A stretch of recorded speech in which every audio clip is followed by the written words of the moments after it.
यह कहानी केवल मनोरंजन के उद्देश्य से बनाई गई है। इसमें बताए गए सभी पात्र, घटनाएं और संवाद काल्पनिक हैं।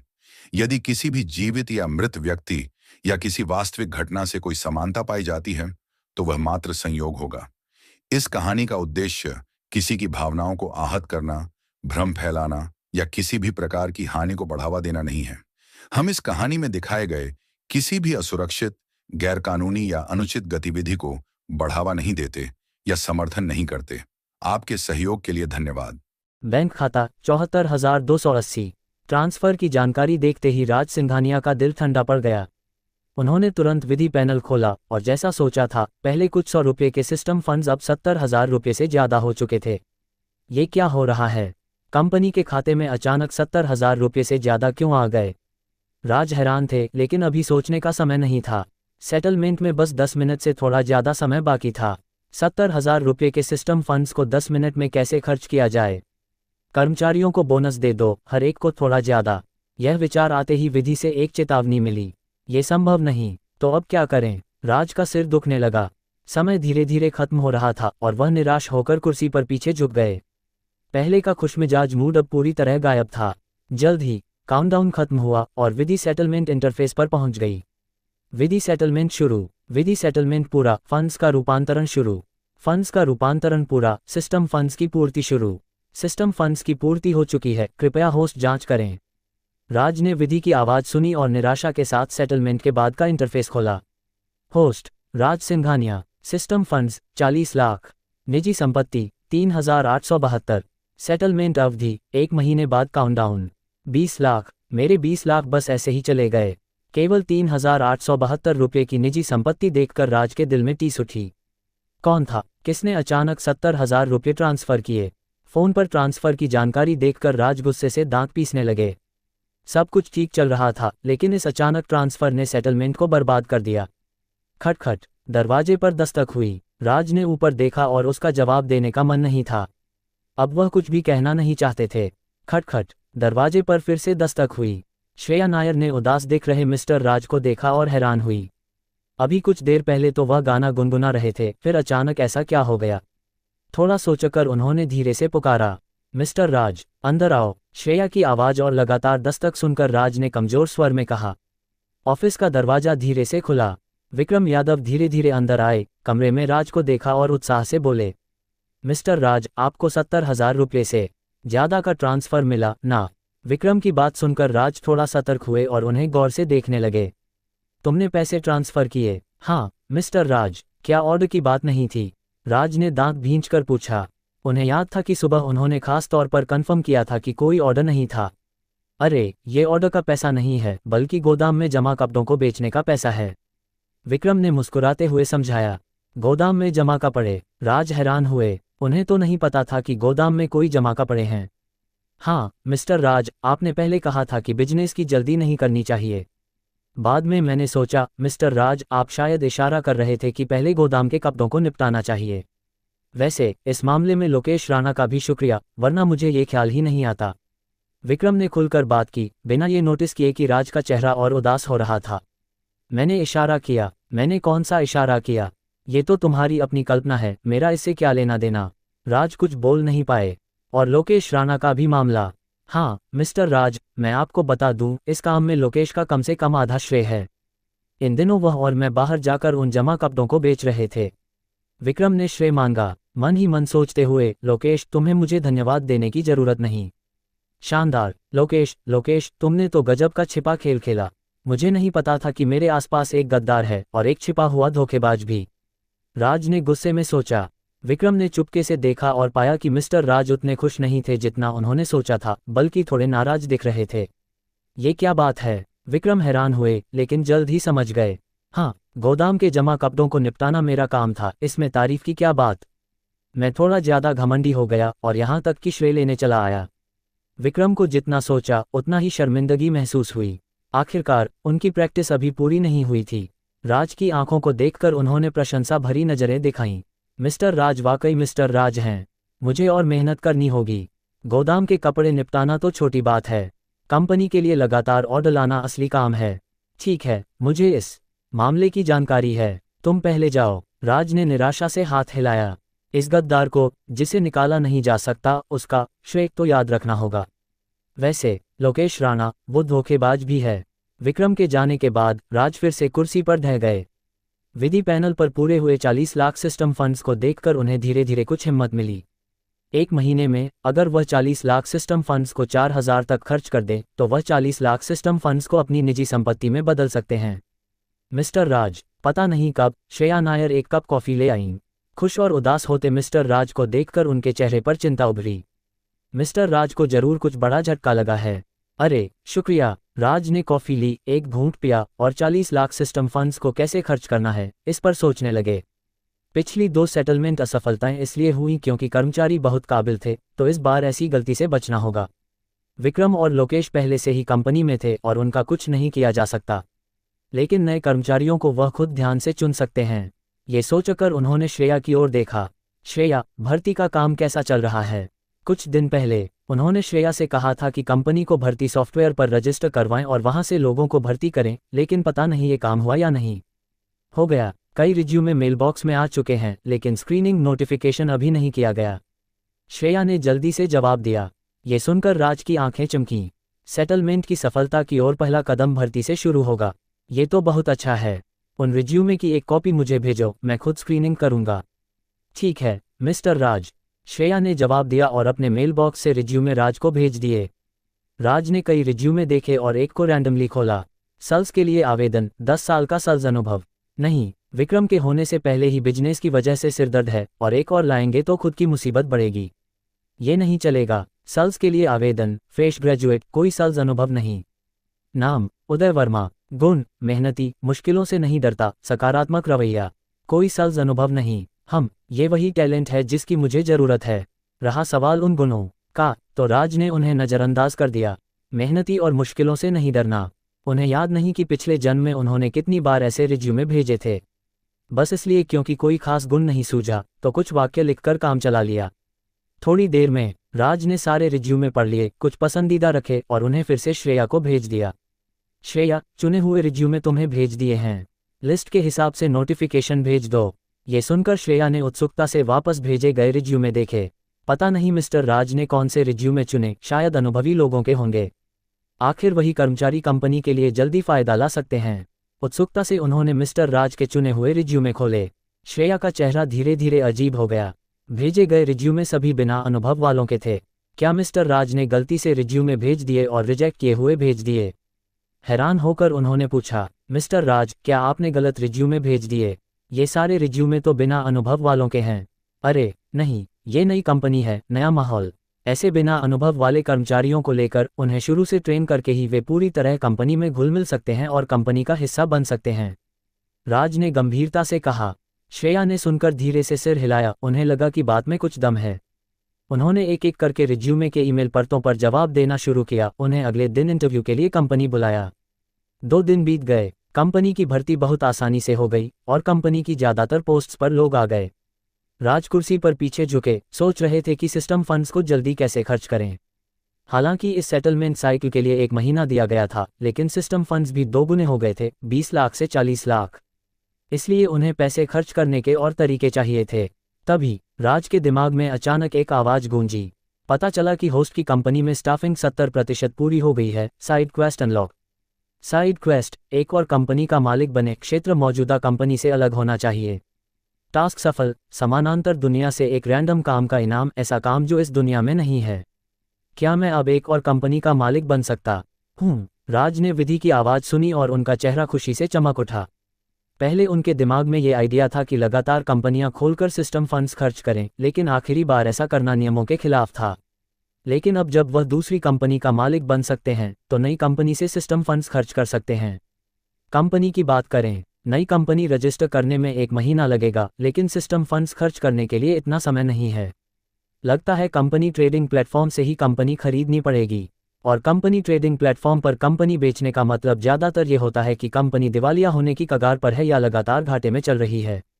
दोनों ही राज के लिए अच्छे हैं। ऐसी कंपनी ही उन्हें ज़्यादा सिस्टम फंड्स खर्च करने देगी बिना ज़्यादा मुनाफा कमाए। ये तो बिल्कुल परफेक्ट है। राज ने कंपनी ट्रेडिंग प्लेटफॉर्म खोला और धीरे धीरे देखने लगे। प्लेटफॉर्म पर ढेर सारी कंपनियों को देखकर राज की आंखें चकराने लगी और वह समझ नहीं पाए कि कौन सी चुने। लेकिन जल्द ही राज का ध्यान एक गेम कंपनी ने खींचा। ऐसा नहीं कि उन्हें गेम्स बहुत पसंद थे, बल्कि इस गेम कंपनी ने जो गेम बनाया था उसके नाम ने उनका ध्यान खींचा।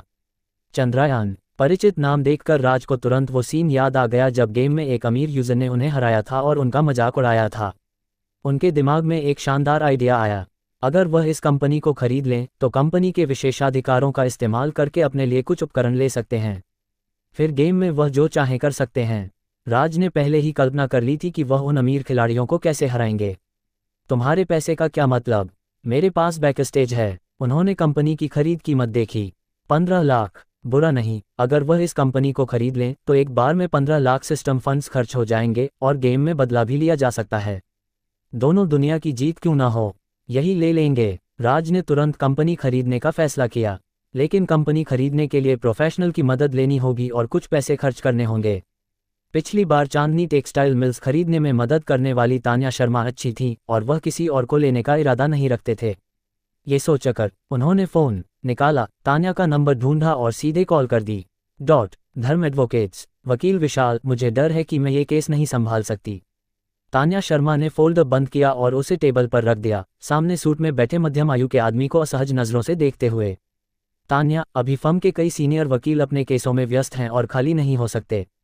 तुम ही इस केस को संभाल सकती हो और मुझे तुम पर ही भरोसा है। विशाल गुप्ता ने अपनी चश्मे की फ्रेम ठीक की और गहरे स्वर में कहा। लेकिन अगर मैं ये केस जीत गई तो मुझे अपराधबोध होगा।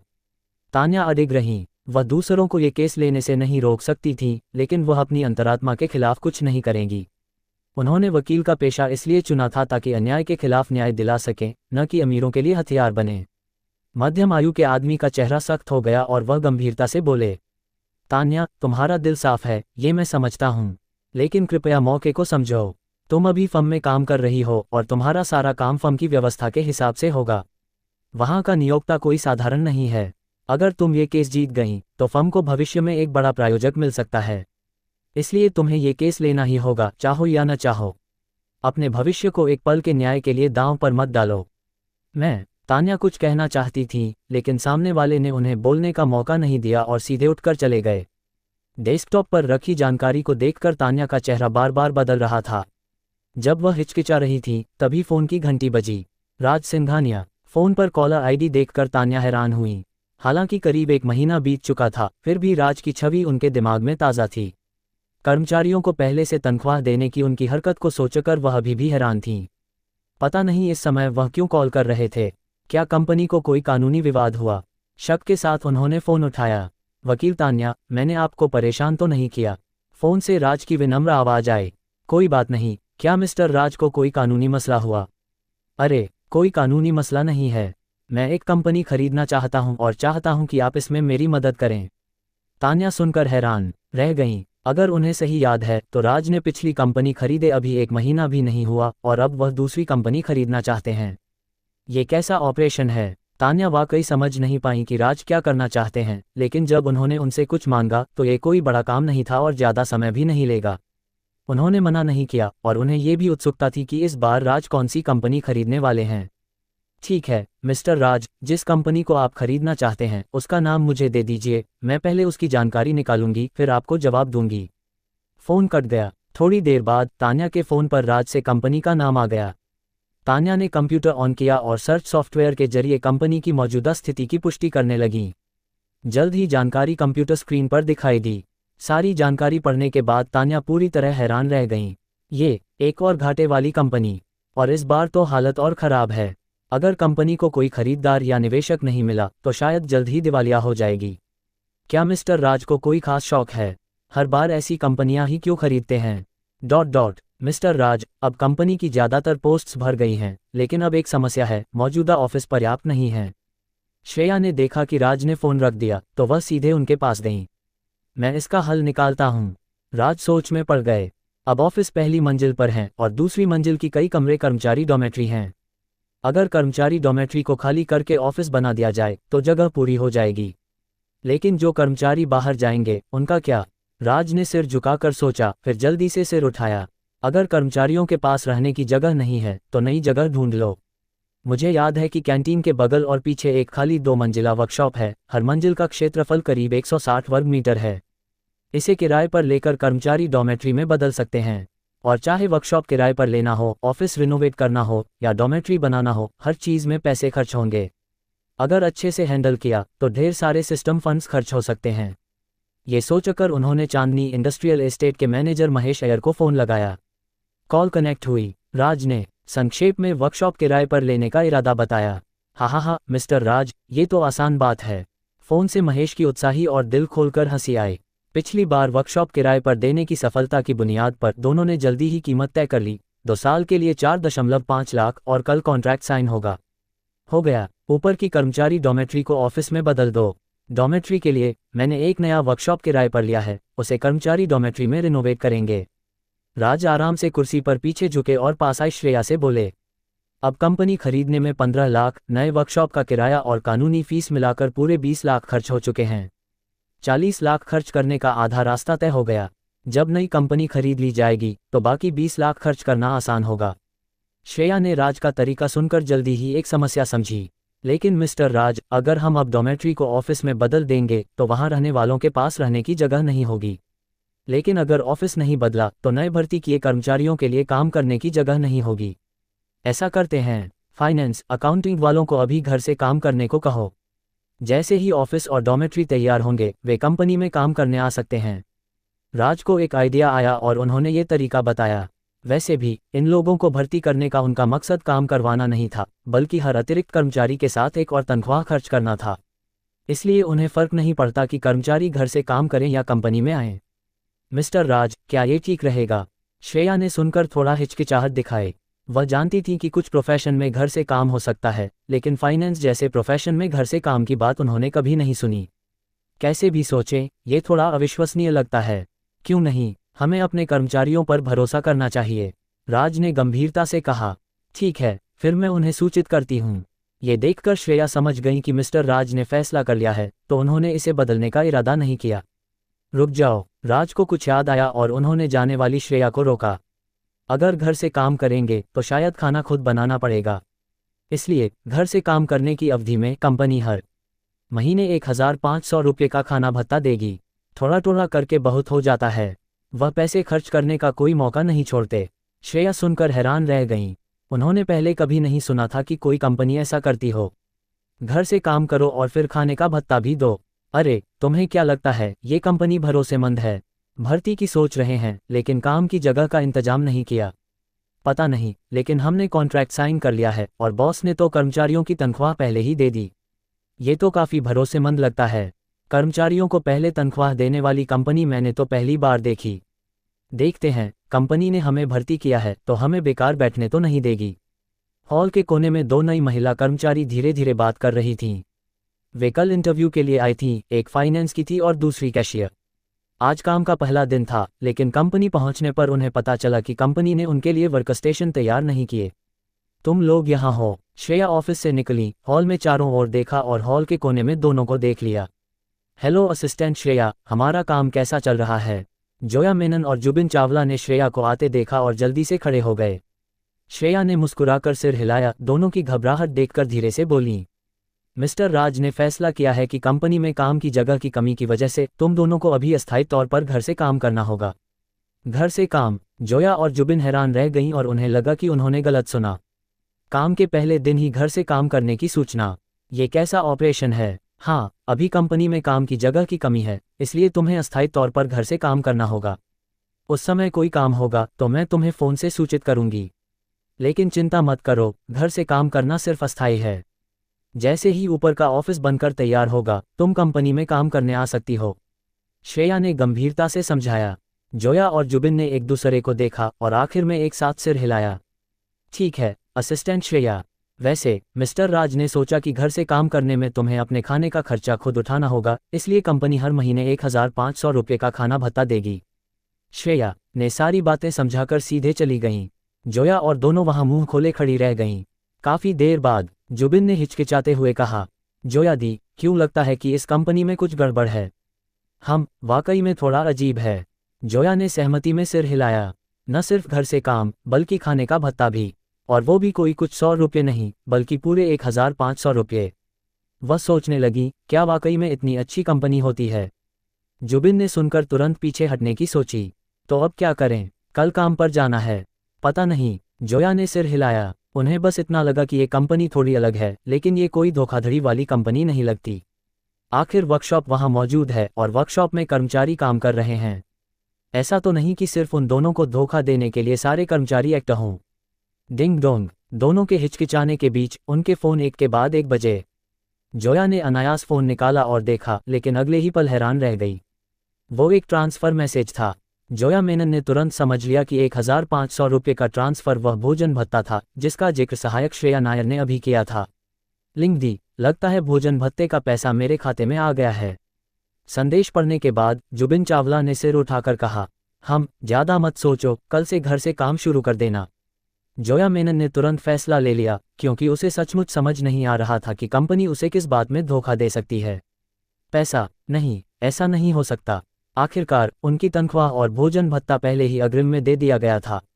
इंसान, ये तो बिल्कुल असंभव है। उन्हें घर से काम करने को कहा गया है, तो धोखा कैसे हो सकता है। चंद्रयान स्टूडियोज, मोहन जी, अब हमारे पास कोई रास्ता नहीं है।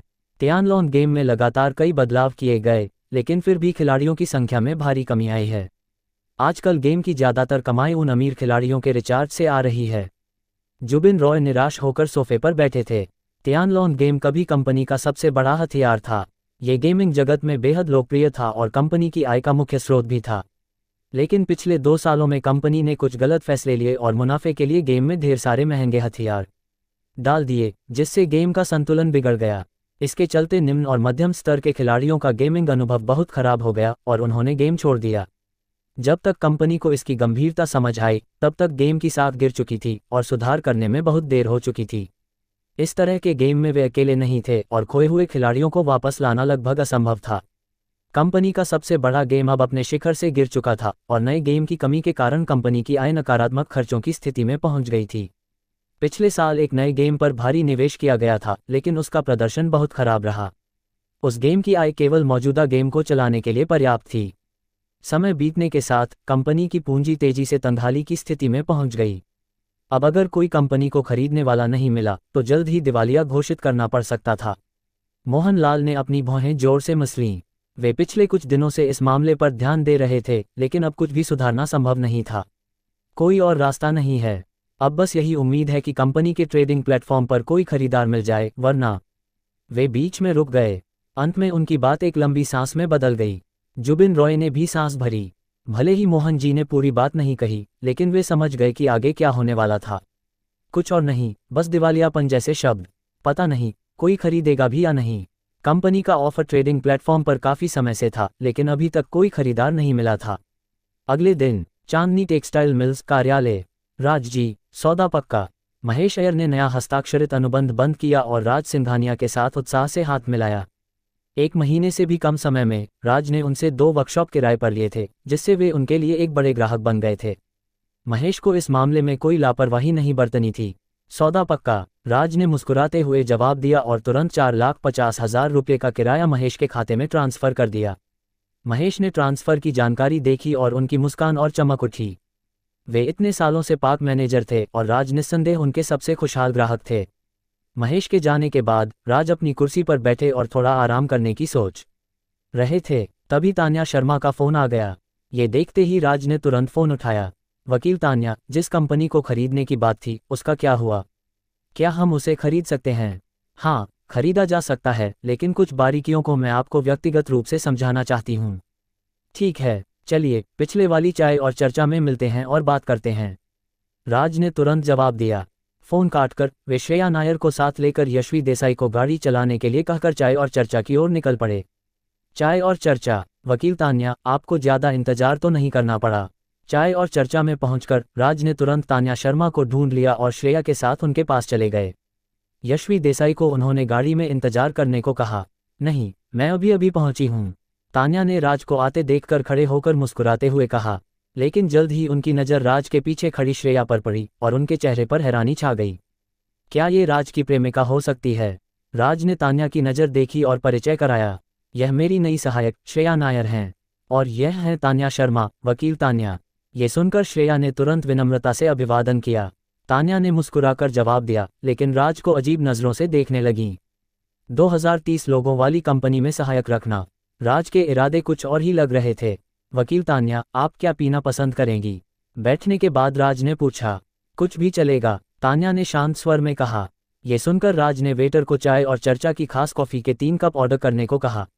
राज जी, ये चंद्रयान स्टूडियोज के बारे में कुछ जानकारी है जो मैंने जुटाई है, आप नज़र डाल लें। तान्या ने कॉफ़ी आने का इंतजार नहीं किया और पहले से तैयार जानकारी राज को सौंप दी। राज ने जानकारी ली और जल्दी से पढ़ लिया। जैसा कि उन्हें शक था, कंपनी घाटे में चल रही थी। बढ़िया, ये वही था जो उन्हें चाहिए था। इससे विधि के फंड खर्च हो सकते थे और आय भी कम रहने की गारंटी थी। साथ ही इस कंपनी को खरीदने के बाद वे अपने पुराने कनेक्शनों का इस्तेमाल करके गेम में वापसी कर सकते थे और पहले की शर्मिंदगी का बदला ले सकते थे। ये तो बिल्कुल सही था। कैसा है? तान्या ने राज को जानकारी पढ़ते देखकर पूछा। बुरा नहीं, राज ने मुस्कुराकर जवाब दिया। तान्या का चेहरा एक पल के लिए ठहर गया। उन्हें उम्मीद नहीं थी कि राज एक ऐसी कंपनी को जो दिवालियापन के कगार पर थी, अच्छा कहेंगे। लेकिन पिछली बार चांदनी टेक्सटाइल मिल्स खरीदने के अनुभव को याद करके वे शांत हो गईं। ये राज जी हमेशा अलग ढंग से सोचते हैं।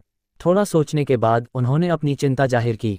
ये गेम कंपनी अभी घाटे में है, आपने भी ये देख लिया है। अगर आप इसे खरीदते हैं तो नुकसान होने की संभावना बहुत ज़्यादा है। और एक दूसरी समस्या है, इस कंपनी में कुल 34 कर्मचारी हैं। अगर आप इसे खरीदते हैं तो क्या आप इन कर्मचारियों को निकालेंगे या रखेंगे? तान्या ने कंपनी के फायदे नुकसान विस्तार से समझाए। रही बात राज के फैसले की, तो वह उनका अपना था। राज ने सुनते हुए सिर हिलाया। बेशक 34 कर्मचारियों को रखना था, इससे ढेर सारी तनख्वाह खर्च हो सकती थी। उन्होंने बिना हिचक जवाब दिया। कोई दिक्कत नहीं, हम इसे खरीद सकते हैं। तान्या ने ये देखकर सिर हिलाया। उन्हें राज को थोड़ा समझने का मौका मिला था, इसलिए इस जवाब से वे हैरान नहीं हुई। तो अब सिर्फ कीमत का सवाल है। मेरी जानकारी के अनुसार ये कंपनी दिवालियापन के कगार पर है। अगर आप जल्दी में नहीं हैं और धीरे धीरे बात करते हैं तो शायद 15 लाख से भी कम में खरीद सकते हैं। नहीं, मुझे जल्दी है। 15 लाख ठीक है। जब राज ने सुना कि तान्या कीमत कम करने की बात कर रही हैं तो उन्होंने तुरंत रोक दिया। पैसे खर्च करने का मौका इतनी मुश्किल से मिला है, इसे कम कैसे करें? तान्या ने राज को गंभीरता से देखा। वे सचमुच समझ नहीं पा रही थीं कि सामने बैठा ये युवक क्या सोचता है। जब पैसे बचाने का मौका था तब भी वे ज़्यादा खर्च करना चाहते थे। यहाँ तक कि अमीरों की दूसरी पीढ़ी भी ऐसे पैसे नहीं उड़ाती। आखिरकार उन्होंने बेबसी से सिर हिलाया। ठीक है जी, रणराज जी ने फैसला कर लिया है तो हम दूसरी पार्टी के जिम्मेदार व्यक्ति से संपर्क करके खरीदारी की बात कर सकते हैं। बात करने से ज़्यादा ये बस कुछ औपचारिकताएं पूरी करने जैसा था। आखिरकार कीमत को लेकर राज ने तो बस लिस्टेड कीमत पर ही खरीदने का फैसला किया था। जो बातें पहले लंबी बहस में तय होती थीं, वे यहाँ बिना किसी रुकावट के हो रही थीं। तो फिर वकील तान्या को तकलीफ देनी पड़ेगी। राज ने धन्यवाद कहा। कंपनी खरीदने की चर्चा पूरी होने के बाद सभी ज़्यादा देर चाय और चर्चा में नहीं रुके। राज जी, क्या आप सचमुच उस गेम कंपनी को खरीदना चाहते हैं? गाड़ी में श्रेया नायर ने चिंतित होकर पूछा। उन्होंने भी चाय और चर्चा में कंपनी की जानकारी पढ़ी थी। उन्हें पता था कि वकील तान्या ने जो कहा वह सही था। अगर यह कंपनी खरीदी गई तो नुकसान होने की संभावना बहुत ज़्यादा थी। राज ने सिर हिलाया। लेकिन वह कंपनी लगातार घाटे में है। मैंने हिसाब लगाया है, अगर राज जी को गेम कंपनी शुरू करनी है तो 15 लाख में एक नई कंपनी बनाई जा सकती है। श्रेया ने तुरंत अपनी राय रखी। घाटे वाली कंपनी खरीदने से बेहतर है कि नई कंपनी बनाई जाए। ये सुनकर राज ने मन ही मन शिकायत की कि नई कंपनी बनाने में समय ज़्यादा लगेगा और वह खरीदने जितना आसान भी नहीं होगा। लेकिन उन्होंने गहरे अर्थ के साथ कहा, अगर एक घाटे वाली कंपनी को मुनाफे में बदला जाए तो क्या वह ज़्यादा संतुष्टिदायक नहीं होगा? घाटे को मुनाफे में बदलना, ये तो सोचना भी मत। इस जन्म में मुनाफा नहीं होगा। घाटे वाली कंपनी को और घाटा करवाकर पैसे खर्च करना ही तो मज़ेदार है ना? श्रेया ने ये सुनकर राज के चेहरे को एकटक देखा। उन्हें उम्मीद नहीं थी कि राज ऐसा सोचते हैं। अपनी मेहनत से एक घाटे वाली कंपनी को मुनाफे में बदलना सोचने में ही कितना संतुष्टिदायक लगता है। उनका सोचने का दायरा अभी भी बहुत छोटा था। वे सिर्फ तात्कालिक फ़ायदे नुकसान पर ध्यान दे रही थीं। लगता है उन्हें और मेहनत करनी होगी, वरना अगर वे राज जी की रफ्तार के साथ नहीं चल पाईं तो शायद ये सहायक का पद किसी और को दे दिया जाए। श्रेया ने मन ही मन खुद को प्रेरित किया। जो मैंने बताया वह सब याद है ना? विक्रम यादव ने सामने खड़े युवक को देखकर सिर दर्द के साथ कहा। सहायक श्रेया ने सुबह बताया था कि कंपनी ने एक नया सेल्समैन रखा है और उन्हें उसे ट्रेन करने को कहा गया है। उन्हें लगा था कि कोई अनुभवी सेल्समैन होगा, लेकिन मिलने पर पता चला कि यह तो कोई अनुभवहीन युवक है। यह नहीं कि वे नए लोगों को कम आंकते हैं, बस कंपनी इस समय नाजुक दौर से गुजर रही थी और उसे बड़े ऑर्डर की सख्त जरूरत थी ताकि पूंजी वापस आ सके। लेकिन बिना किसी संसाधन के एक नए व्यक्ति के लिए इतने कम समय में ऑर्डर लाना मुश्किल था। हाँ, याद है यान भाई, उदय वर्मा ने आज्ञाकारी ढंग से सिर हिलाया। ठीक है, तुम कुछ दिन मेरे साथ रहो और देखो कि मैं कैसे काम करता हूँ। विक्रम ने सिर रगड़ा और अकेले रहने का फैसला किया। वे बेबसी से सांस छोड़ते हुए सोचने लगे। अच्छा हुआ कि राज जी ने उन्हें कोई नया काम नहीं सौंपा, तो वे ठीक से बिजनेस चला सकते थे। लेकिन अचानक एक नया व्यक्ति उनके जिम्मे डाल दिया गया। धन्यवाद यान भाई, ये सुनकर उदय ने तुरंत धन्यवाद दिया और विक्रम के लिए एक गिलास पानी ले आया। यान भाई, आप थक गए होंगे, पानी पीजिए। विक्रम ने गिलास लिया और मन ही मन सिर हिलाया। भले ही यह युवक नया हो, लेकिन व्यवहार में काफ़ी अच्छा है। अगर इसे अच्छे से ट्रेन किया जाए तो यह एक अच्छा सेल्समैन बन सकता है। चलो, मेरे पास आज थोड़ा समय है। मैंने एक क्लाइंट से अपॉइंटमेंट ली है, तो तुम्हें साथ ले चलता हूँ। ये कहकर उन्होंने उदय के कंधे पर थपकी दी और सेल्समैन के ऑफिस का दरवाजा खोलकर बाहर निकल गए। उदय जल्दी से उनके पीछे चल पड़ा। नमस्ते राज जी। ऑफिस से बाहर निकलते ही विक्रम ने देखा कि राज और बाकी लोग बाहर से वापस आ रहे थे। बाहर जा रहे हो? राज ने विक्रम को जाते देखकर पूछा। मन में थोड़ा शक हुआ कि कहीं ये फिर से कुछ करने तो नहीं जा रहा। हाँ, छोटे उदय को क्लाइंट से मिलवाने ले जा रहा हूँ। विक्रम ने अपने पीछे खड़े उदय की ओर इशारा किया। राज ने विक्रम के पीछे खड़े उदय को देखा। उन्हें याद आया कि यह वही युवक है जिसे उन्होंने खुद सेल्समैन के लिए चुना था। यह अभी अभी कॉलेज से निकला था और इसका कोई सेल्स अनुभव नहीं था। ऐसे नए व्यक्ति को क्लाइंट से मिलवाने ले जाना, शायद कोई ऑर्डर नहीं मिलेगा, लेकिन इसे हमेशा साथ लेकर घूमना भी ठीक नहीं। अगर कोई अनुभवहीन सेल्समैन अनुभव लेने के लिए कुछ समय तक साथ रहा तो यह अच्छा नहीं होगा। थोड़ा सोचने के बाद उन्होंने कहा, हम मिलवाने में कोई दिक्कत नहीं, लेकिन आखिर में तुम्हारा बिजनेस तुम्हें खुद करना होगा। मुश्किलों का सामना करने से ही तुम जल्दी तरक्की कर सकते हो। समझ गया राज जी। ये सुनकर विक्रम को तुरंत समझ आ गया और वे थोड़ा भावुक हो उठे। हाँ, वे आज इस मुकाम पर इसलिए पहुंचे क्योंकि उन्होंने हर कदम पर ठोकरें खाईं। उनके पास कोई मार्गदर्शक नहीं था। ग्रीनहाउस के फूल हवा और बारिश का सामना नहीं कर सकते। हम राज जी उन्हें इशारा कर रहे हैं। आज वे उदय को प्रक्रिया से परिचित कराएंगे और कल से उसे अकेले काम करने देंगे। वैसे भी उनके पास ढेर सारे संसाधन हैं। अकेले सब नहीं संभाल सकते तो पहले उसे कुछ दे देंगे। हम चलते हैं राज जी। अभिवादन करने के बाद विक्रम ने उदय को साथ लेकर जल्दी से वहां से निकल लिया। समझ गया? क्या समझ गया? राज ने विक्रम को जाते देखकर हैरानी से कहा। चंद्रयान स्टूडियोज। मोहन जी, कंपनी के ट्रेडिंग प्लेटफॉर्म पर खबर है, कोई हमारी कंपनी को खरीदना चाहता है। जुबिन रॉय उत्साह से ऑफिस में दौड़ते हुए आए। क्या स्थिति है? मोहनलाल ने जुबिन की लाई खबर सुनकर अधीरता से पूछा। अभी अभी किसी का फोन आया था। वे हमारी कंपनी खरीदने में रुचि रखते हैं। वे कल विस्तार से बात करने आएंगे। कीमत का क्या? उन्होंने कुछ बताया कि कितने में खरीदेंगे? नहीं, उन्होंने सिर्फ खरीदने की मंशा जताई और कुछ नहीं कहा। जुबिन थोड़ा शांत हुए और उन्हें एहसास हुआ कि वे खरीदारी की खबर सुनकर इतने उत्साहित हो गए थे कि उन्होंने दूसरी पार्टी से कीमत पूछना ही भूल गए। हालांकि उन्होंने ट्रेडिंग प्लेटफॉर्म पर कीमत तय की थी, लेकिन वे जानते थे कि अगर खरीदार को कंपनी की स्थिति पता चली तो वे निश्चित रूप से कीमत कम करने की कोशिश करेंगे। क्या मैं फ़ोन करके पूछ लूँ? छोड़ो, अगर उन्होंने कहा है कि कल विस्तार से बात करेंगे तो मिलने पर ही बात कर लेंगे। मोहनलाल ने हाथ हिलाया। फ़ोन पर पूछने से भी कीमत की पुष्टि नहीं हो सकती थी। बेहतर होगा कि कल मिलकर बात की जाए। लेकिन वे मन ही मन जानते थे कि खरीदार निश्चित रूप से कीमत कम करने की कोशिश करेगा। थोड़ा कम कीमत भी स्वीकार्य हो सकती थी। उन्हें सबसे ज़्यादा चिंता कंपनी के कर्मचारियों की थी। अगर खरीदार इन कर्मचारियों को रखने का इरादा नहीं रखता तो ये कर्मचारी बेरोजगारी का सामना करेंगे। युवा कर्मचारियों को शायद ज़्यादा दिक्कत न हो, लेकिन कई पुराने कर्मचारी हैं जिनके परिवार हैं। अगर अचानक उनकी नौकरी चली गई और आय का स्रोत बंद हो गया तो वे कैसे जिएंगे? भले ही वे कुछ मुआवजा दे सकें, लेकिन ये लंबे समय का समाधान नहीं है। अगले दिन सुबह 10 बजे नवाचार प्लाजा। राज जी, हम पहुंच गए। यशवी देसाई ने गाड़ी नवाचार प्लाजा के पार्किंग में खड़ी की, उतरकर दरवाजा खोला। हम राज ने सिर हिलाया और गाड़ी से उतरे। थोड़ी दूर पर तान्या शर्मा भी अपनी गाड़ी पार्क करके उनके पास आई और राज को अजीब नज़रों से देखने लगीं। वे कल चाय और चर्चा से पहले निकल गई थीं और उन्हें नहीं पता था कि राज के पास एक डेडिकेटेड ड्राइवर है। उन्हें याद था कि जब चांदनी टेक्सटाइल मिल्स खरीदी थी तब उनके पास गाड़ी भी नहीं थी। अब तो न केवल गाड़ी खरीद ली बल्कि एक फुल टाइम ड्राइवर भी रख लिया, साथ में एक फुल टाइम सहायक भी। हाँ, पता है कि वे एक छोटी टेक्सटाइल मिल के मालिक हैं। जो नहीं जानते वे समझेंगे कि वे किसी बड़ी कंपनी के बॉस हैं। राज जी न केवल फिजूल खर्ची करते हैं बल्कि आनंद लेना भी खूब जानते हैं। वकील तान्या, यही जगह है ना? राज ने सामने की ऑफिस बिल्डिंग की ओर देखा। हाँ, यही है। उनकी कंपनी 11वीं मंजिल पर है। चलिए ऊपर चलते हैं। तान्या ने भी नवाचार प्लाजा लिखी बिल्डिंग को देखकर पुष्टि की।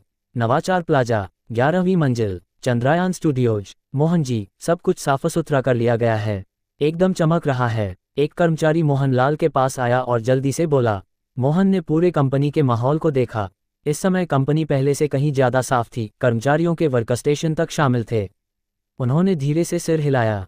ठीक है, वापस जाओ और सबको कहो कि आज सब जोश में रहें। जी मोहन जी, कर्मचारी ने जवाब दिया और जल्दी से अपने वर्कस्टेशन पर लौट गया। क्या इससे कुछ होगा? जुबिन रॉय ने साफ सुथरी कंपनी को देखकर हैरानी से पूछा। मोहन ने यह सुनकर बेबसी से सांस ली।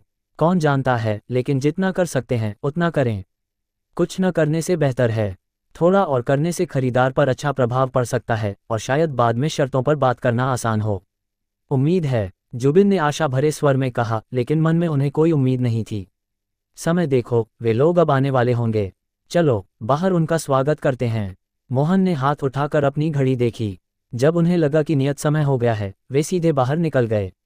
वे शिष्टाचार में खरीदार पर बुरा प्रभाव नहीं डालना चाहते थे। नमस्ते, क्या आप मोहन लाल जी हैं? लिफ्ट से बाहर निकलते ही तान्या ने लिफ्ट के दरवाजे पर इंतजार कर रहे व्यक्ति को देखा, जो उनकी जानकारी में मोहनलाल की तस्वीर से मिलता जुलता था। हाँ, मैं मोहनलाल हूँ। और आप राज जी हैं? मोहन ने सिर हिलाया। तान्या और बाकियों को देखा और अनुमान लगाकर पूछा। तीनों में से सिर्फ तान्या सबसे परिपक्व लग रही थी, जबकि बाकी युवक और युवती बहुत छोटे दिख रहे थे। नहीं, ये हैं राज जी, यह उनकी सहायक हैं और मैं राज जी की वकील हूँ। हमने कल आपसे संपर्क किया था। ये सुनकर तान्या ने जल्दी से राज की ओर इशारा करके एक एक करके परिचय दिया। हा, राज जी सचमुच युवा और होनहार हैं। आपसे मिलकर खुशी हुई। मोहन ये सुनकर एक पल के लिए हैरान रह गए। उन्हें नहीं लगा था कि इतना युवा दिखने वाला लड़का ही राज जी होगा। वे हैरान हुए, लेकिन जल्दी ही संभल गए, 2 बार हंसे और तारीफ करने लगे। फिर उन्होंने अपना परिचय दिया। मैं मोहन लाल हूँ, चंद्रयान स्टूडियोज का मालिक। ये हैं जुबिन रॉय, कंपनी के उपाध्यक्ष। हमने मिलकर यह कंपनी शुरू की थी। मिलकर खुशी हुई, मिलकर खुशी हुई।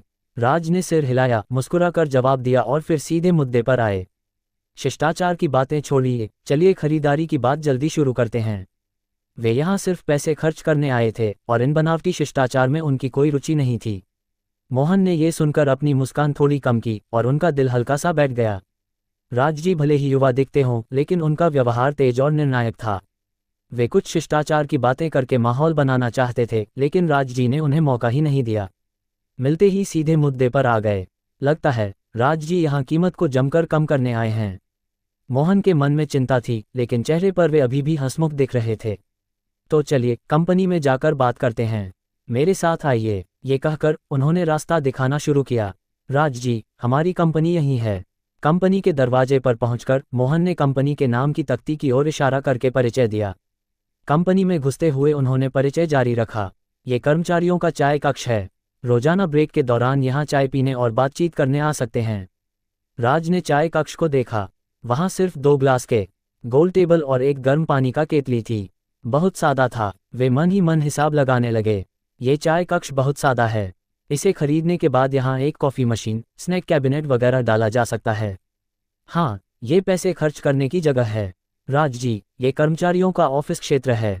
मोहन ने उन्हें एक बड़े कमरे में ले जाकर दिखाया, जहाँ कंप्यूटरों की कतारें साफ सुथरे ढंग से रखी थीं और अंदर के कर्मचारी बहुत गंभीरता से काम कर रहे थे। राज ने काम के माहौल को देखा और कर्मचारियों को इतनी गंभीरता से काम करते देखकर उनकी भौहें थोड़ी सिकुड़ी, लेकिन जल्द ही वे शांत हो गए। अच्छा है, कर्मचारी इतनी मेहनत कर रहे हैं, फिर भी कंपनी घाटे में है। लगता है ये कर्मचारी सब प्रतिभाशाली हैं।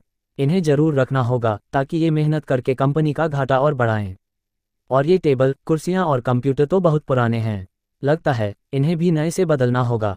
अच्छे टेबल, कुर्सियां और कंप्यूटर होंगे तभी कर्मचारियों का काम करने का मूड अच्छा रहेगा। अच्छा मूड होगा तो वे और बेहतर काम करेंगे, है ना? राज ने मन ही मन सोचा। बेशक ये बात उन्होंने विधि के लिए कही थी। आखिरकार कंपनी में हर खर्च के लिए उन्हें एक उचित कारण देना होता था, वरना विधि इसे नियम उल्लंघन मान लेती। इन कंप्यूटरों की कतारों को देखकर इनकी संख्या 30 से ज़्यादा थी। पिछली बार के कंप्यूटर कॉन्फ़िगरेशन के हिसाब से एक की कीमत 43,000 रुपये थी। 30 से ज़्यादा कंप्यूटरों पर एक बार में 12 लाख से ज़्यादा खर्च हो सकते थे। टेबल और कुर्सियों को जोड़ लें तो बचे हुए 20 लाख से ज़्यादा भी खर्च हो जाएंगे। ये सोचकर राज का मूड बहुत अच्छा हो गया। वे ऑफिस में पहुंचे, सब एक एक करके बैठ गए।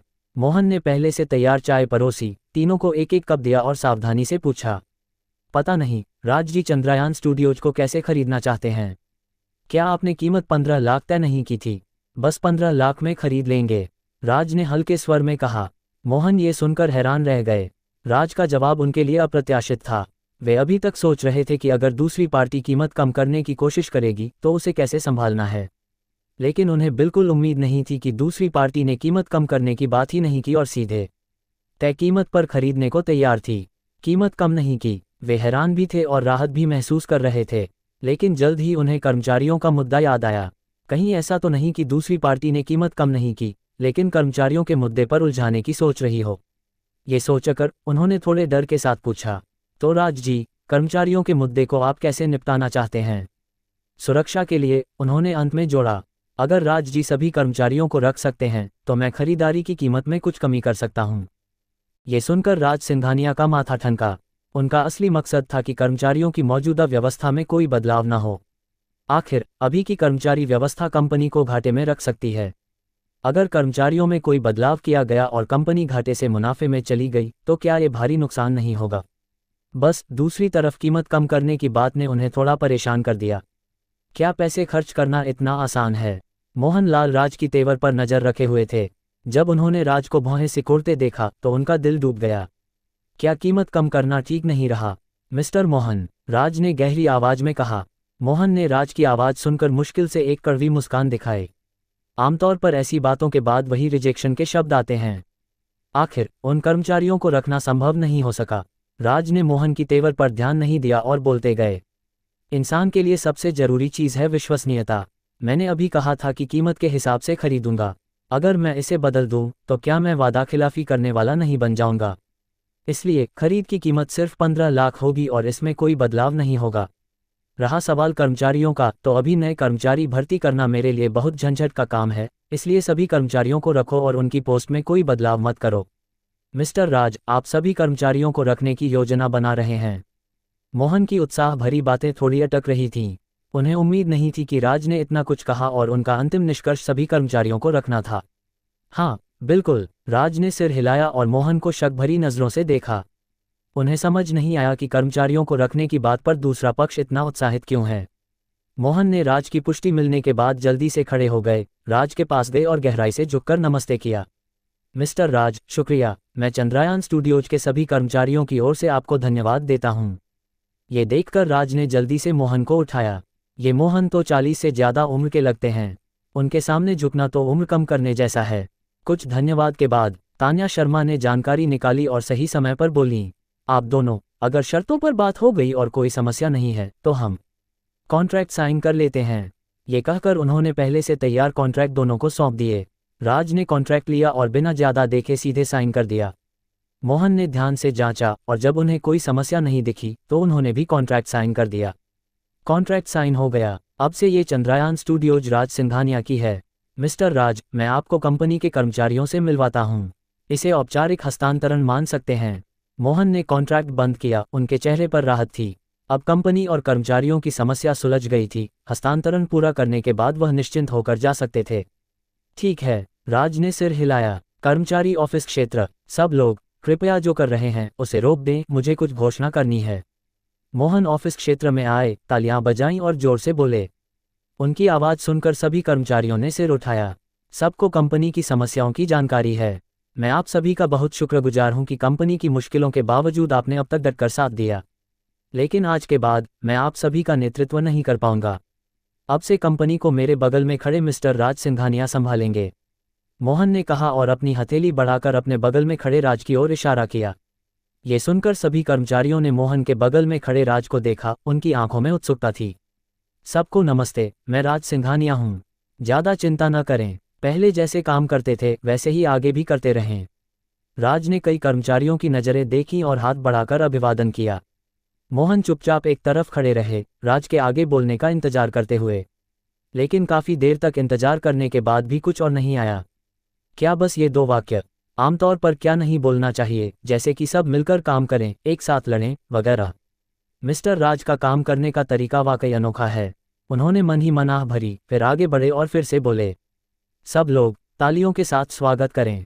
जोरदार तालियां बजीं। तालियां थमने के बाद उन्होंने जारी रखा, थोड़ी देर में सबको एक मुआवजा मिलेगा और सब लोग बाद में मेरे ऑफिस में इसे लेने आएं। हालांकि राज ने सभी कर्मचारियों को रख लिया था, लेकिन ये कर्मचारी उनके साथ इतने सालों से थे तो उन्हें लगा कि अपनी कृतज्ञता जाहिर करनी चाहिए। ऑफिस में वापस राज ने खरीद के लिए सीधे 15 लाख का भुगतान कर दिया। शुक्रिया मिस्टर राज। मोहन ने ट्रांसफर की जानकारी देखी और फिर से धन्यवाद दिया। उसी समय उन्होंने एक मोटी जानकारी की किताब पकड़ी और उसे सौंप दी। इसमें कंपनी के सभी कर्मचारियों की जानकारी, उनकी पोस्ट और मौजूदा तनख्वाह दर्ज हैं। राज ने जानकारी ली और उसे अपने बगल में खड़ी श्रेया नायर को दे दिया। मिस्टर मोहन, आप थोड़ी देर में ऑफिस में कर्मचारियों को मुआवजा देंगे। क्या मैं इसका इस्तेमाल करके दूसरी चीजें निपटा सकता हूँ? क्या मिस्टर राज के पास कोई जरूरी इंतजाम है? मोहन ने राज को हैरानी से देखा। अरे कोई इंतजाम नहीं, बस मौका मिला तो कर्मचारियों को तनख्वाह दे दूं। राज ने मुस्कुराते हुए जवाब दिया। जब उन्होंने सुना कि मोहन मुआवजा देने वाले हैं तो उन्हें खर्चे का ख्याल आया। चांदनी टेक्सटाइल मिल्स में शुरुआती निवेश की परंपरा को यहाँ बंद नहीं करना है। तनख्वाह? मिस्टर राज, क्या आप इस महीने की तनख्वाह देना चाहते हैं? नहीं मिस्टर राज, जब थोड़ी देर में मुआवजा दूंगा तो कर्मचारियों को इस महीने की तनख्वाह भी साथ में दे दूंगा। मोहन ने ये सुना और सोचा कि राज इस महीने की बाकी तनख्वाह देना चाहते हैं। अरे इस महीने की तनख्वाह नहीं, अगले महीने की तनख्वाह, राज ने धैर्य से समझाया। मोहन ये सुनकर हैरान रह गए। लेकिन अगला महीना तो शुरू भी नहीं हुआ, पहले तनख्वाह फिर काम। ये मोहन एक पल के लिए बोल नहीं पाए। अगर कर्मचारियों को पहले तनख्वाह दे दी तो क्या मिस्टर राज को डर नहीं कि कर्मचारी तनख्वाह लेकर भाग जाएंगे? श्रेया उनके पीछे खड़ी थी, मोहन की तेवर देखकर चुपके से मुस्कुराईं। वह मिस्टर राज के इस व्यवहार की आदी हो चुकी थीं। तान्या के चेहरे पर अजीब सा भाव था। उन्हें हमेशा लगता था कि ये दृश्य कुछ जाना पहचाना है। हाँ ठीक, ये दृश्य चांदनी टेक्सटाइल मिल्स खरीदते समय भी हुआ था। थोड़ी देर बाद ऑफिस में एक लंबा टेबल रख दिया गया। राज बीच में बैठे आराम से चाय पी रहे थे और श्रेया और तान्या के पास क्रमशः कर्मचारी जानकारी और एक कैलकुलेटर था। तान्या ने अपने हाथ में कैलकुलेटर देखा। ये इतना जाना पहचाना क्यों लग रहा है? ये तो साफ साफ दोहराव है। खटखट, दरवाजे पर दस्तक हुई। एक सफेद शर्ट में एक आदमी धीरे धीरे अंदर आया। वह 30 की उम्र का लग रहा था। फरहान कुरैशी ने ऑफिस में चारों ओर देखा, राज और बाकियों पर एक पल के लिए रुका, फिर मोहन के डेस्क की ओर चला गया। अपने पुराने बॉस बने मोहन को देखकर उसने थोड़े दुख के साथ कहा, मिस्टर मोहन, नया बॉस अच्छा इंसान है, यहाँ मेहनत से काम करो। मोहन ने फरहान को देखा और उसे सलाह दी। ये फरहान कंपनी का प्लान है, उसकी काबिलियत अच्छी है। जब चंद्रयान में नवाब सिस्टम जोड़ा गया तो फरहान ने इसे रोकने की पूरी कोशिश की थी। अफसोस, उस समय उन्होंने सलाह नहीं मानी। थोड़ी सी आह भरने के बाद उन्होंने मुआवजा दे दिया। फरहान ने मुआवजे की राशि देखी, धन्यवाद दिया और मुड़कर जाने की तैयारी की। लेकिन दरवाजे तक पहुंचने से पहले उसे एक तरफ से आवाज आई। मुड़कर देखा तो ये कंपनी का नया बॉस था। फरहान घबराते हुए उनके पास गया, इस युवा नए बॉस को देखा और घबराहट में बोला, मिस्टर राज, आपने मुझे बुलाया? फरहान कुरैशी, कंपनी का प्लानर। राज ने श्रेया से मिली कर्मचारी जानकारी देखी और पूछा। हाँ मिस्टर राज। फरहान ने सिर हिलाया, उसकी बेचैनी बढ़ती जा रही थी। उसे समझ नहीं आ रहा था कि नया मिस्टर राज क्या करने वाला है। तो कंपनी के सभी गेम्स, बड़े छोटे, में तुमने हिस्सा लिया है? राज ने आगे पूछा। ये सुनकर फरहान का दिल सिकुड़ गया और वह सोचने लगा कि क्या उन्हें लगता है कि कंपनी की समस्याओं का कोई लेना देना उससे है।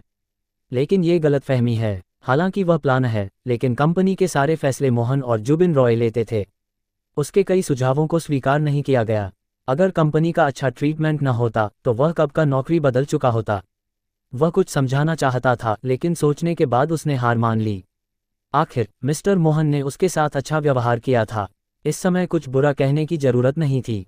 वैसे भी अपनी काबिलियत के साथ वह कहीं भी काम कर सकता था। आखिर में उसने सिर हिलाया। हाँ मिस्टर राज। दोनों सवालों की पुष्टि होने पर राज खुश हो गए। ये फरहान निश्चित रूप से एक टैलेंट है। कंपनी के घाटे में ये एक अहम किरदार है। पता नहीं मिस्टर मोहन ने ऐसे शख्स को अब तक क्यों रखा, लेकिन अब ये उनके लिए आसान हो गया। अगर इसे कंपनी का प्रबंधन सौंपा जाए तो कंपनी के घाटे की चिंता नहीं रहेगी। सामने खड़े फरहान को देखकर वह और संतुष्ट हो गए।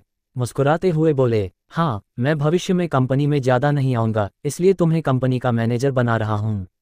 जब मैं कंपनी में नहीं रहूँगा तो सारे फैसले तुम लोगे। फरहान को उम्मीद थी कि कोई आलोचना होगी, वह तो निकाले जाने के लिए भी तैयार था। उसे नहीं लगा था कि ऐसी बात होगी। वह राज को हैरानी से देखता रहा, लेकिन जल्दी ही होश में आया और जल्दी से धन्यवाद कहा। शुक्रिया मिस्टर राज, मैं निश्चित रूप से मेहनत करूंगा। हम अच्छे से काम करो, मुझे तुम पर भरोसा है। राज ने बिना हिचक तारीफ की, लेकिन मन ही मन चिल्ला रहे थे, मेहनत करके कंपनी को और घाटे में ले जाओ। तान्या ने कैलकुलेटर उनके सामने रखा। राज ने कैलकुलेटर पर नंबर देखे और बोले, जितनी बड़ी काबिलियत उतनी बड़ी जिम्मेदारी। चूंकि तुमने मैनेजर की पोस्ट ले ली है तो तुम्हारी तनख्वाह भी बढ़ेगी। तुम्हारी पुरानी तनख्वाह 8,000 थी, अब इसे बढ़ाकर 15,000 कर दिया जाएगा। यह उनकी मैनेजर पोस्ट के लिए 30% तनख्वाह बढ़ोतरी के आधार पर थी। फरहान ये सुनकर हैरान रह गया कि उसे मैनेजर बनाया जा रहा है। आखिर में तनख्वाह बढ़ोतरी की बात सुनकर उसे लगा जैसे वह सपने में चला गया हो, जो बिल्कुल अवास्तविक था। 8,000 से 15,000, ये बढ़ोतरी तो लगभग दोगुनी है। उसने पहले भी तनख्वाह बढ़ाई थी, लेकिन ज़्यादातर कुछ 100 रुपये की थी। इस तरह की बढ़ोतरी जो दोगुनी के करीब हो, पहली बार थी। जब वह सोच में खोया था तभी उसका फ़ोन बजा, लेकिन अभी वह ऑफिस में था। मिस्टर राज सामने थे तो फ़ोन निकालकर देखना मुश्किल था। लेकिन मिस्टर राज फिर बोले, तनख्वाह तुम्हें ट्रांसफ़र कर दी गई है, चेक कर लो कि मिली या नहीं। फरहान ने हैरानी में फ़ोन निकाला और फ़ोन पर 15,000 के ट्रांसफ़र की जानकारी देखकर धीरे धीरे होश में आया। वास्तविक ट्रांसफ़र जानकारी देखकर वह उत्साहित था, लेकिन थोड़ा हैरान भी। मिस्टर राज, क्या ये तनख्वाह जल्दी नहीं दे दी? हाँ, उसने तो अभी काम भी शुरू नहीं किया, तो तनख्वाह कैसे मिल सकती है? राज ने ये सुनकर मुस्कुराते हुए समझाया, ये मेरी कंपनी चलाने की परंपरा है, पहले तनख्वाह दो। परंपरा? फरहान ने बुदबुदाया, हालांकि उसे अभी भी समझ नहीं आया। लेकिन जब मिस्टर राज ने कहा कि ये परंपरा है तो उसे ज़्यादा तहकीकात करने की ज़रूरत नहीं थी। आखिर वह खुद इसका फ़ायदा उठाने वाला था। उदासीन दिखने वाले मिस्टर राज को देखकर उसने सच्चे दिल से कहा, शुक्रिया मिस्टर राज, चाहे जो हो। नए मिस्टर राज ने उस पर गहरा प्रभाव छोड़ा था। उसने मन में ठान लिया था कि वह मेहनत करेगा और मिस्टर राज के भरोसे को नहीं तोड़ेगा। तान्या एक तरफ से देख रही थीं। एक वकील के तौर पर उन्होंने फरहान में आए बदलावों को नोटिस किया। अब उन्हें राज के तरीके की कुछ समझ आ रही थी। चाहे जो हो, ऐसा करके राज ने निश्चित रूप से लोगों का दिल जीत लिया था। बेशक दिल जीतने का ये तरीका शायद सिर्फ राज जैसा अमीर दूसरी पीढ़ी का खर्चीला इंसान ही कर सकता था। हम अगले को बुलाओ। राज ने सिर हिलाया और कहा, कुल मिलाकर 30 से ज़्यादा कर्मचारी हैं, लगता है स्पीड बढ़ानी होगी। फरहान गया और एक और शख्स अंदर आया। इस तरह कर्मचारी एक एक करके आए। मुआवजा लेने के बाद राज से अगले महीने की तनख्वाह ली और तनख्वाह को पुरानी तनख्वाह के आधार पर 30% बढ़ाया गया। हर कर्मचारी ऑफिस से मुस्कुराते हुए निकला। जैसे जैसे समय दोपहर 12 बजे के करीब आया, आखिरी कर्मचारी ऑफिस से निकला। राज थककर अपनी सीट पर झुक गए, लेकिन उनका मूड बहुत अच्छा था। अभी की सारी कार्रवाइयों में उन्होंने सफलतापूर्वक 2 लाख से ज़्यादा सिस्टम फंड्स खर्च कर दिए। कंपनी खरीदने के 15 लाख, वर्कशॉप किराए के 4.5 लाख और कानूनी फीस के 50,000 को हटाने के बाद इस समय सिर्फ 17 लाख से थोड़े ज़्यादा सिस्टम फंड्स बचे हैं। लेकिन अब उनके पास पैसे खर्च करने के ढेर सारे मौके हैं और शायद 17 लाख भी कम पड़ जाएं। लगता है इस सेटलमेंट से पहले सिस्टम फंड्स खत्म करने में कोई दिक्कत नहीं होगी। मिस्टर राज, दोपहर हो चुकी है, चलो साथ में खाना खाते हैं। मोहन ने अपनी बची खुची जानकारी को व्यवस्थित किया और राज के डेस्क पर आ गए। हालांकि वह अब इस कंपनी के बॉस नहीं थे, फिर भी वह राज के प्रति बहुत आभारी थे कि उन्होंने उनकी कंपनी खरीदी। शुक्रिया मिस्टर मोहन, दोपहर को मुझे कुछ काम है तो मैं खाना नहीं खाऊंगा। राज ने मना कर दिया। दोपहर में उन्हें नया किराए का वर्कशॉप देखने जाना था और सजावट की योजना बनानी थी। वैसे सजावट का काम पिछले बार वाले विवान जोशी से करवाया जा सकता है। उनकी कोटेशन काफ़ी अच्छी थी और उनकी ज़रूरतों को पूरा करती थी। ये सोचकर उन्होंने अपनी बगल में खड़ी श्रेया से सीधे कहा, ऐसे छोटे मोटे काम तो असिस्टेंट ही संभालेगी। समझ गई मिस्टर राज, मैं बाद में संपर्क करूंगी। श्रेया ने आज्ञाकारी ढंग से सिर हिलाया। वह बहुत खुश थी कि राज ने उन्हें काम सौंपा। आखिर कंपनी में आमतौर पर कोई काम होता ही नहीं और ज़्यादातर समय वह खाली रहती हैं। बेशक उन्होंने ढील नहीं दी, बल्कि खाली समय का फ़ायदा उठाकर असिस्टेंट से जुड़ी ढेर सारी चीज़ें सीखीं। सज्जा इंटीरियर्स। विवान जोशी उदास चेहरा लिए अपनी वर्क स्टेशन पर बैठा था। आज उसने एक और ऑर्डर खो दिया, लेकिन उसने साफ तौर पर ग्राहक की सारी ज़रूरतों के हिसाब से सब कुछ किया था। विवान, मैंने तुमसे पहले ही कहा था कि ग्राहक की हर ज़रूरत को इतनी गंभीरता से नहीं लेना चाहिए। आखिर में वे बजट कीमत की तुलना करते हैं। अगर तुम्हारी कीमत ज़्यादा होगी तो वे तुम्हें नहीं चुनेंगे। चेतन जैन ने उदास देख रहे विवान को देखा और अपनी राय दी। फिर उसने विवान के कंधे पर थपकी दी। हमेशा पिछले ऑर्डर के बारे में मत सोचो, वो ऑर्डर बस एक संयोग था। क्या तुम फिर से ऐसा पा सकते हो? विवान, क्या तुम्हें आज एक समरी लिखनी है जिसमें इन दिनों ऑर्डर खोने की वजहें बतानी होंगी? तभी सुपरवाइजर किरण बोस अंदर आए और विवान को देखकर बोले। फिर उन्होंने जोड़ा, पुराने कर्मचारियों की राय ज़्यादा सुनो। तुम्हारे पिछले ऑर्डर में थोड़ी सी किस्मत थी, भविष्य में तुम्हें अपनी निजी काबिलियत पर निर्भर करना होगा। सुपरवाइजर किरण के जाने तक विवान अनमने ढंग से कंप्यूटर स्क्रीन देखता रहा। चेतन ने विवान की हालत देखी और आह भरी। उसे पता था कि चाहे वह कितना भी कहे, कोई फायदा नहीं होगा। सबसे अच्छा तरीका था कि दीवार से ज़्यादा टकराए और सिर फटने के बाद वह धीरे धीरे समझ जाएगा। डेस्क पर रखा मोबाइल फ़ोन अचानक वाइब्रेट हुआ। विवान होश में आया और कॉलर आईडी देखा। उसे पता चला कि असिस्टेंट श्रेया का फ़ोन है। क्या वहाँ सजावट में कोई समस्या हो गई? ये सोचकर उसने जल्दी से फ़ोन उठाया। चाहे जो हो, ये उसका पहला ऑर्डर था और वह लापरवाही नहीं बरत सकता था। हेलो असिस्टेंट श्रेया, क्या सजावट में कोई समस्या है? अरे, सजावट की कोई समस्या नहीं है। समझ गया, मैं कल वहाँ जाऊँगा। ठीक है। फ़ोन कट गया। विवान ने धीरे धीरे सिर उठाकर चेतन को देखा, जो अभी तक गया नहीं था, और धीरे से बोला।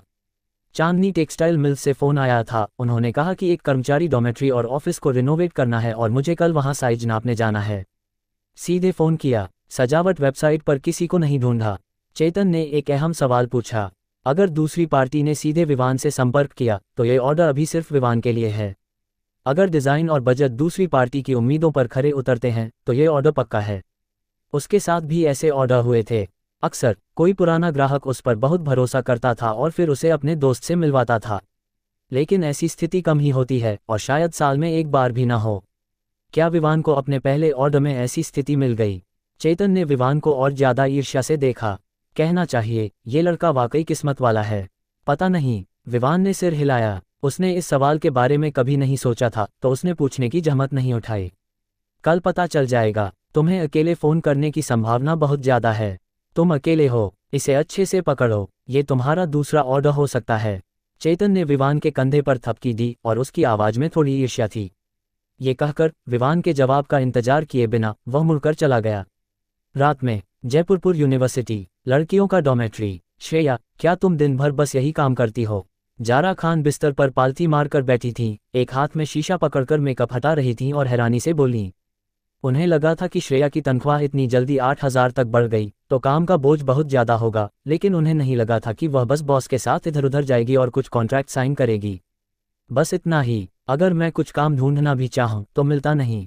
श्रेया टेबल पर लेटी थी, परेशान दिख रही थी। इन दिनों उन्होंने असिस्टेंट से जुड़ी ढेर सारी जानकारी ढूंढी और बहुत कुछ सीखा, लेकिन आखिर में पाया कि कंपनी में इसका कोई इस्तेमाल नहीं है। शुरुआत में ठीक था, वह कुछ बैंक के काम, बीमा और टैक्स के मसलों के लिए जिम्मेदार थीं, लेकिन फाइनेंशियल कैशियर और पर्सनल भर्ती होने के बाद इन चीज़ों के लिए उनकी ज़रूरत नहीं रही। लेकिन इसके बावजूद मिस्टर राज ने उनकी तनख्वाह बढ़ा दी। कितना भी सोचें, थोड़ा असहज लगता है। हाँ, एक छोटी सी टेक्सटाइल मिल में कितने काम होंगे? तुम्हें कुछ न मिले ये तो सामान्य है। मुझे अचानक तुम्हारी नौकरी से जलन हो रही है। कुछ करना नहीं पड़ता और इतनी ज़्यादा तनख्वाह मिलती है। मैं भी तुम्हारे साथ चलूं? जारा ने शीशा रखा और ईर्ष्या भरा चेहरा बनाया। क्यों, तुम अब सिंगर बनने का इरादा छोड़ रही हो? श्रेया ने जारा को आंखें तरेरी। उनकी रूममेट का हमेशा से सिंगर बनने का सपना था। जब भी कोई म्यूजिक टैलेंट शो होता वह सक्रिय रूप से हिस्सा लेती थी। वह नहीं मानती थी कि जारा इसे छोड़ देगी। बिल्कुल नहीं छोड़ूंगी, मैं भविष्य में बड़ी सिंगर बनूंगी, जारा ने सिर उठाकर आत्मविश्वास से कहा।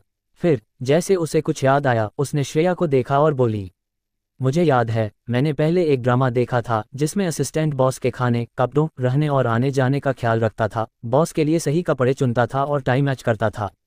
और उस ड्रामे में असिस्टेंट आखिर में बॉस के साथ चला गया। क्यों न तुम भी कोशिश करो? तुमने नहीं कहा था कि तुम्हारा बॉस जवान और हैंडसम है? अगर ये काम कर गया तो तुम सीधे अमीर बीवी बन जाओगी, मेहनत करने की जरूरत नहीं। जारा बोलते बोलते और उत्साहित हो गई और आखिर में गपशप भरा चेहरा बनाया। तू मार खाना चाहती है? श्रेया ने शर्मिंदगी और गुस्से में टेबल पर रखी छोटी सी चीज उठाकर जारा की ओर फेंकी, लेकिन जल्दी ही शांत हो गईं। उन्हें याद आया कि 2 दिन पहले जब उन्होंने असिस्टेंट की जानकारी चेक की थी तो इसमें कुछ ऐसा ही विवरण था। थोड़ा सोचकर उन्होंने जारा को देखा। उस ड्रामे का नाम क्या था? हेलो मिस्टर राज। कैंटीन में सजावट का निर्देशन कर रहे शेफ मनोहर सिंह ने अंदर आए राज को देखा और जल्दी से अभिवादन करने आए। तुम अपना काम करो, मैं बस देखने आया हूँ। राज ने अभिवादन करने आए मनोहर को देखा और सिर हिलाया। वह सुबह कंपनी आए थे और सोचा कि कोई काम नहीं है तो सजावट की प्रगति देखने आ गए। और आज साइज नापने के लिए अपॉइंटमेंट वाला शख्स भी आने वाला है तो वह यहाँ थोड़ा इंतजार कर सकते हैं। आखिर नया किराए का वर्कशॉप कैंटीन के ठीक पीछे है, ज़्यादा दूर नहीं। तो मिस्टर राज, आप इधर उधर देख लीजिए, अगर कुछ हो तो मुझे बुला लीजिएगा, मनोहर ने सम्मान से कहा। हाँ, राज ने सिर हिलाया और दूसरी मंजिल पर देखने जाने वाले थे, लेकिन उनकी नज़रें मनोहर के चेहरे पर टिकी रहीं। बॉस राज, कुछ और है? मनोहर ने राज की नज़रें देखीं और घबरा गए। क्या तुम कुछ समय पहले कंपनी के टीम बिल्डिंग में गए थे? राज ने बिना वजह पूछा। मनोहर ने सुना कि बॉस राज बस ये पूछ रहे हैं तो उनकी घबराहट तुरंत गायब हो गई और वह मुस्कुराते हुए बोले, हाँ बॉस राज, मैंने पहले आपके साथ जाम छलकाया था। तो तुम ही थे? राज ने मनोहर को गहरी नज़रों से देखा। उन्होंने कहा था कि उन्हें सामने वाला शख्स जाना पहचाना लग रहा है। पता चला कि आखिरी जाम जो उन्होंने पिया था वो इस शख्स ने छलकाया था। उस समय वह पीना नहीं चाहते थे। इसी शख्स ने कुछ ऐसा कहा था कि बॉस राज ने पैसे खर्च किए, कर्मचारियों के डिनर के लिए इतना पैसा खर्च करने को तैयार थे और ऐसी चापलूसी और सम्मान भरी बातें वह बर्दाश्त नहीं कर पाए तो एक और जाम पी लिया। नतीजा, वो जाम पीकर उन्हें घर तक पहुंचाया गया। आखिरकार असली शख्स मिल गया। मिस्टर राज, आपको अभी भी मैं याद हूँ। मनोहर खुश हो गए। उन्हें नहीं लगा था कि मिस्टर राज को अभी भी वह याद हैं। बिल्कुल याद है, राज ने एक एक शब्द कहते हुए कहा। सोच रहे थे कि इस बदले को कैसे चुकाना है। निकाल नहीं सकते, तनख्वाह काटना, क्या ये खुद को सजा देना नहीं है? मुश्किल है। मिस्टर राज, कोई समस्या है? मनोहर ने मिस्टर राज के परेशान चेहरा देखा और हिचकिचाते हुए पूछा। कुछ नहीं, राज ने सिर हिलाया और सोचा, मैं तुम्हें सजा देने की सोच रहा हूँ, क्या तुम्हें बता दूं? मास्टर मनोहर, मैंने सामान खरीद लिया। तुमने कहा था कि दूरी ज़्यादा नहीं है, लेकिन थोड़ा दौड़ने में ही हौंफ गया। तभी मनोहर की उम्र के करीब एक शख्स एक बैग सामान लेकर दौड़ता हुआ अंदर आया, हौंफते हुए। क्योंकि मैं व्यायाम नहीं करता, मैं भी ऐसा ही हूँ, थोड़ा दौड़ने में थक जाता हूँ। मेहनत के लिए शुक्रिया। मनोहर ने उस शख्स से बैग लिया और धन्यवाद दिया। राज ने एक तरफ दोनों की बातचीत सुनी। उनकी आंखें धीरे धीरे चमकने लगीं, जैसे उन्हें सजा देने का तरीका मिल गया हो। राज सिंघानिया ने मनोहर सिंह के भारी भरकम शरीर को देखकर मन ही मन मुस्कुराया।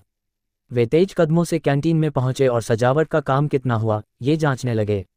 उन्हें पता चला कि सजावट का काम काफ़ी तेजी से हो रहा था और आधे से ज़्यादा पूरा हो चुका था। इस रफ्तार से कैंटीन का काम लगभग 1 हफ्ते में पूरा हो जाएगा। लेकिन सोचने वाली बात थी, खाना बनाने वाले हिस्से को छोड़कर कैंटीन का बाकी हिस्सा लगभग टाइल्स और पेंटिंग के काम से पूरा हो चुका था। राज जी, नापने वाला आ गया है। श्रेया नायर अचानक उनके पास आए और धीरे से बोली। आ गया? तो चलो मिलते हैं। नमस्ते राज जी। नए किराए पर लिए गए वर्कशॉप के दरवाजे पर विवान जोशी ने राज जी को देखा, जिनसे वे पहले मिल चुके थे, और जल्दी से अभिवादन किया। वे अभी वर्कशॉप के दरवाजे पर पहुंचे थे और देखा कि वहां कोई और सहकर्मी नहीं था। उन्हें पता चला कि इस बार नापने के लिए सिर्फ वे अकेले आए थे। वे राज जी के इतने भरोसे के लिए बहुत आभारी थे। हम अंदर चलकर देखो, राज ने मुस्कुराकर जवाब दिया और सबसे पहले नए किराए के वर्कशॉप में दाखिल हुए। वर्कशॉप में घुसकर उन्होंने चारों ओर नज़र दौड़ाई और पाया कि यह वर्कशॉप कैंटीन से अलग था। यहाँ कुछ साधारण कमरे बने थे जो शायद ऑफिस के लिए इस्तेमाल होते थे। राज जी, आप इसे कैसे सजाना चाहते हैं? विवान ने अंदर का लेआउट देखकर पूछा। मैं इस पूरे वर्कशॉप को कर्मचारियों के लिए हॉस्टल में बदलना चाहता हूँ। राज जी, हॉस्टल के कमरों के आकार को लेकर आपकी क्या ज़रूरतें हैं? राज ने थोड़ा सोचा और बोले, आप इसे इस तरह डिज़ाइन करें कि प्रत्येक हॉस्टल में 2 लोग रह सकें, बंद बेड नहीं, और हर कमरे में अलग बाथरूम हो। साथ ही जगह ज़्यादा तंग नहीं होनी चाहिए। इसके अलावा हर कमरे में अलग एयर कंडीशनर लगाया जाए। वे पहले सिंगल रूम बनाने की सोच रहे थे, लेकिन जब उन्होंने देखा कि वर्कशॉप में कुछ जोड़े भी काम करते हैं तो उन्होंने 2 लोगों के कमरे डिज़ाइन करने का फैसला किया। राज जी, अगर सेंट्रल एयर कंडीशनिंग का इस्तेमाल करें और हर कमरे में एयर वेंट्स लगाएं तो अलग अलग एयर कंडीशनर की तुलना में काफ़ी बचत होगी। विवान ने कल चेतन जैन से सीखे अनुभव को याद करके सुझाव देने की कोशिश की। नहीं, हर कर्मचारी की हॉस्टल के तापमान को लेकर अलग अलग ज़रूरत होती है। कोई थोड़ा ठंडा पसंद करता है तो कोई ज़्यादा ठंडा नहीं चाहता। सेंट्रल एयर कंडीशनिंग से यह ज़रूरत पूरी नहीं हो सकती। अलग अलग एयर कंडीशनर होंगे तभी कर्मचारी अपनी पसंद का तापमान सेट कर पाएंगे। राज ने बिना सोचे सुझाव ठुकरा दिया। उन्होंने विवान को हल्के से घूरा। मन में सोचा, मैंने तुम्हें यहाँ क्यों बुलाया? क्या तुम बजट को और नहीं बढ़ा सकते? समझ गया राज जी। विवान ने कमजोरी से सिर हिलाया। उन्हें अभी राज जी की नज़रों से बहुत दबाव महसूस हुआ, मानो वे राज जी के दुश्मन हों। तो राज जी, इसके अलावा कोई और ज़रूरत? हाँ, आखिरी ज़रूरत यह है कि सजावट में इस्तेमाल होने वाली सभी सामग्री कैंटीन वाली ही होनी चाहिए और बड़े ब्रांड्स की होनी चाहिए। बेड, बाथरूम, एयर कंडीशनर और अन्य चीज़ें भी शामिल हैं। राज ने विवान को गंभीरता से देखते हुए कहा। ठीक है राज जी। विवान ने आज्ञाकारी ढंग से सिर हिलाया और फिर नापने के लिए औजार लेकर काम शुरू कर दिया। राज ने सोचा कि अब कुछ और बताने की जरूरत नहीं है, तो वे सीधे वहां से चले गए। राज जी, आपकी कॉफ़ी। राज के बैठते ही श्रेया कुछ देर बाद एक कप कॉफ़ी लेकर आए। राज ने श्रेया को देखा। उन्हें हमेशा लग रहा था कि आज श्रेया कुछ अलग है, लेकिन वे समझ नहीं पा रहे थे कि क्या अलग है। राज जी, आप दोपहर के खाने में क्या खाएंगे? मैं अभी व्यवस्था कर देती हूँ। श्रेया वहां से गई नहीं, बल्कि आगे पूछती रही। कुछ भी, जो भी हो, राज ने सोचा, लेकिन उन्हें समझ नहीं आया कि क्या खाना चाहिए। आखिरकार उन्हें समझ आया कि आज श्रेया में क्या अलग है। ऐसा लग रहा था कि जब से वे आज कंपनी में आए, श्रेया उनकी हर हरकत पर खास ध्यान दे रही थी। पानी पीना चाहा तो पानी उनके सामने रख दिया। एयर कंडीशनर का तापमान बदलना चाहा तो उनके लिए पहले ही बदल दिया। यह क्या हो रहा है?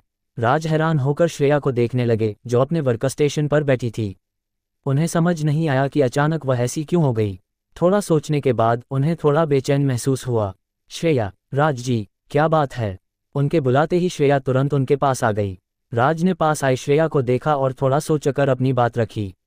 तुमने आज जो किया, क्या ये थोड़ा ज़्यादा नहीं हो गया? राज जी, मैंने सहायकों के लिए कुछ किताबें पढ़ी हैं। ये सब एक योग्य सहायक को करना चाहिए। आप चिंता न करें। श्रेया ने सवाल सुनकर जल्दी से सफाई दी। ऐसा है तो सहायकों की यह जिम्मेदारी भी होती है।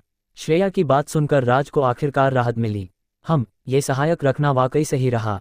मेरे खाने पीने तक का ध्यान रखा जा रहा है। सही में ये तो बहुत ही बढ़िया है। ऐसी योग्य सहायक के लिए 8,000 रुपये की तनख्वाह क्या थोड़ी कम नहीं है? राज ने चुपके से विधि में टेस्ट किया। इतना अच्छा मौका तनख्वाह बढ़ाने का कैसे छोड़ सकते थे? थोड़ी देर बाद उन्होंने धीरे से सिर उठाया और श्रेया को देखकर बोले, तुमने बहुत अच्छा काम किया। एक सहायक के तौर पर तुम्हारा काम और बेहतर हुआ है, इसलिए मैंने तुम्हारी तनख्वाह बदलने का फैसला किया है। अगले महीने से तुम्हारी तनख्वाह 10,000 रुपये होगी। ये नतीजा उन्होंने विधि में टेस्ट करके निकाला था। अरे, श्रेया हैरान होकर बोली, तनख्वाह बढ़ रही है? क्या अभी कुछ समय पहले ही उनकी तनख्वाह नहीं बढ़ी थी?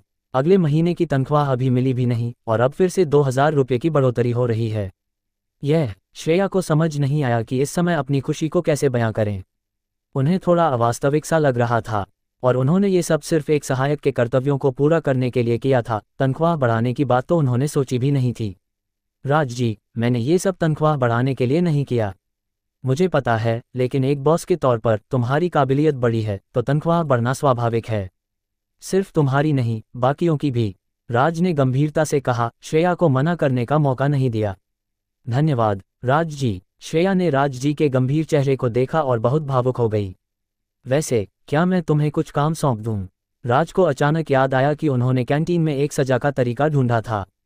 राज जी, बताइए। काम की बात सुनते ही श्रेया का चेहरा तुरंत गंभीर हो गया। तुम जाकर सभी विभागों के कर्मचारियों को सूचित करो कि कल सुबह कर्मचारियों के लिए सुबह की कसरत के लिए इकट्ठा होना है।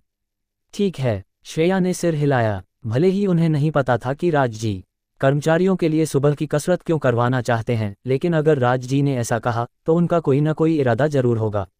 वैसे राज जी, आपको आज चंद्रयान स्टूडियोज जाना है। फरहान कुरैशी ने संदेश भेजा है कि कई प्रोजेक्ट प्लान तैयार हैं और आपको वहां जाकर फैसला लेना है। ठीक है, मैं थोड़ी देर में वहां जाता हूं। राज ने सांस ली। उन्हें लग रहा था कि अब वे और व्यस्त होते जा रहे हैं। हालांकि प्रोजेक्ट उन्होंने ही शुरू करवाया था तो उन्हें फिर से जाना पड़ रहा था। कोई रास्ता नहीं था। उन्होंने चंद्रयान स्टूडियोज को खरीदा था और कंपनी को नए प्रोजेक्ट विकसित करने देना जरूरी था, वरना विधि इसे जानबूझकर घाटा चलाने के रूप में मान लेती। चंद्रयान स्टूडियोज। राज जी, यहाँ कुल 3 प्रोजेक्ट प्लान हैं, आप नज़र डाल लें। फरहान कुरैशी ने घबराते हुए प्लान राज को सौंपे। ये तीनों प्लान उनके पहले किए हुए प्रोजेक्ट थे और इनके भविष्य बहुत अच्छे थे। उन्हें यकीन था कि अगर इन्हें बनाया गया तो कंपनी को निश्चित रूप से मुनाफा होगा। बस मुनाफे की मात्रा का सवाल था। लेकिन अफसोस, ये सभी प्लान पिछले मालिक ने रद्द कर दिए थे। पता नहीं राज जी इन प्लान के बारे में क्या सोचेंगे। ये कहानी जारी रहेगी। मिलते हैं अगले एपिसोड में। अगर आपको ये कहानी अच्छी लगी है तो हमारे चैनल को लाइक, शेयर और सब्सक्राइब करें।